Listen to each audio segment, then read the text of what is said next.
जय श्री राम दर्शकों। मध्य प्रदेश के मंदिर दर्शन की यात्रा का ये हमारा दूसरा वीडियो है। इसके पहले हमने आपको मैहर में शारदा देवी माता के दर्शन की जानकारी दी थी। अगर आपने अभी तक वो वीडियो नहीं चेक किया है तो आप मेरे चैनल में जाके वो वीडियो चेक कर सकते हैं।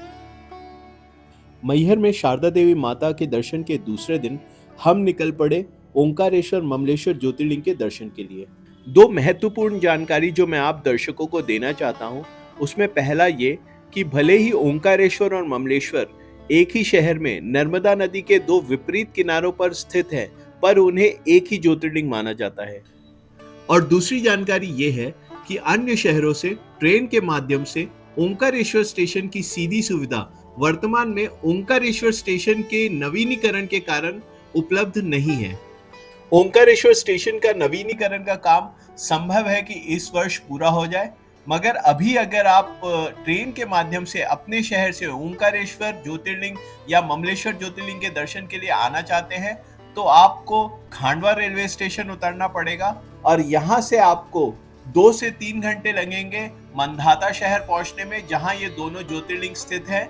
निर्भर करता है कि आप प्राइवेट टैक्सी या बस से आ रहे हैं। मैहर से जो ट्रेन हमने खांडवा के लिए ली थी उस ट्रेन का नाम है पुणे दानापुर एक्सप्रेस। ये ट्रेन मैहर से सुबह 8:05 पे छूटती है और शाम को 4:15 के लगभग हम खांडवा रेलवे स्टेशन पहुंच गए थे।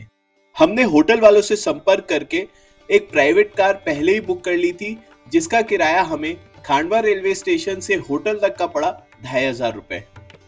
जहां हम ठहरे थे वो असल में एक रिजॉर्ट है और वो मध्य प्रदेश टूरिज्म के तरफ से एक रिजॉर्ट है जिसका नाम एमपीटी टेम्पल व्यू है। यहाँ डबल बेड एसी रूम का किराया हमें पड़ा 3000 रुपए, जिसमें ब्रेकफास्ट इंक्लूडेड था।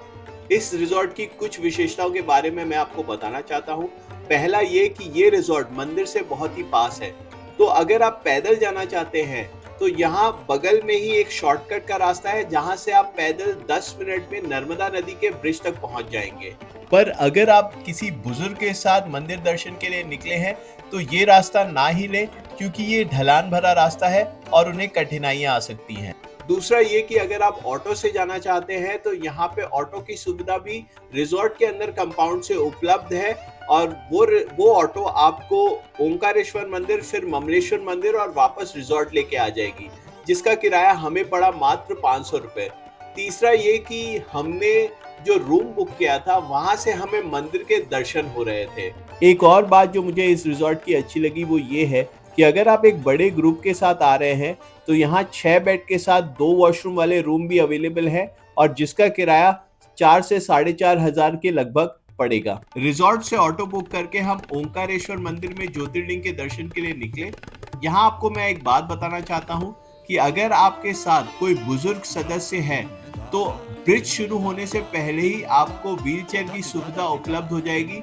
ये सुविधा निशुल्क है और अगर उनके पास उस समय कोई वॉलंटियर्स भी हैं तो वो व्हीलचेयर में आपके सदस्य को मंदिर तक पहुंचाने में भी सहायता कर सकते हैं। और व्हीलचेयर की सेवा का उपयोग करने के बाद आप अपने इच्छा अनुसार उस वॉलंटियर को पैसे दे सकते हैं। व्हीलचेयर की सेवा का उपयोग करने के लिए आपको अपना आधार कार्ड दिखाना पड़ेगा, इसलिए याद से अपना आधार कार्ड अपने साथ लेकर जाएं। व्हीलचेयर के बारे में मैंने आप लोगों को इसलिए बताया क्योंकि ब्रिज का रास्ता थोड़ा लंबा है और अगर आपके साथ कोई बुजुर्ग है तो उन्हें उतना चलने में कठिनाइयां आ सकती हैं। एक और बात, व्हीलचेयर की सेवा का उपयोग करने वाले सदस्य के साथ परिवार का एक और सदस्य साथ में ही जा सकता है और आप दोनों को मंदिर में सीधा प्रवेश की अनुमति है। आपको किसी भी लाइन में लगने की कोई आवश्यकता नहीं है। ओंकारेश्वर मंदिर में ज्योतिर्लिंग के दर्शन के बाद हम ब्रिज के इस पार वापस आए और हम अपने ऑटो में बैठे और हम निकल पड़े ममलेश्वर ज्योतिर्लिंग दर्शन के लिए। हम जब तक ममलेश्वर ज्योतिर्लिंग पहुंचे वहां आरती शुरू हो गई थी। एक बहुत ही अच्छा अनुभव मेरी इस पूरी यात्रा में ये रहा है कि हम मंदिर या घाट में आरती के समय उपस्थित थे। ममलेश्वर ज्योतिर्लिंग में आरती के समय के कुछ क्षण मैंने अपने कैमरा में रिकॉर्ड किए थे और वो मैं आपको सुनाना चाहता हूँ।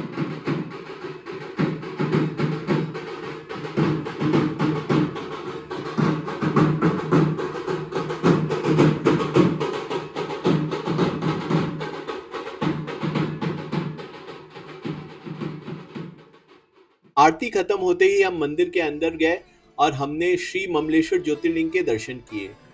इस समय यहाँ भी भीड़ भक्तों की बहुत कम थी, तो हमने आराम से ही दर्शन किए। श्री ममलेश्वर ज्योतिर्लिंग के दर्शन के बाद हम वापस अपने होटल आ गए और आज की हमारी यात्रा यहीं समाप्त हुई। सुबह उठकर पैदल ही शॉर्टकट रास्ते से मैं नर्मदा पुल के समीप पहुंचा और वहां बहुत देर तक ठहर कर मैंने उस पावन स्थल की अनुभूति की।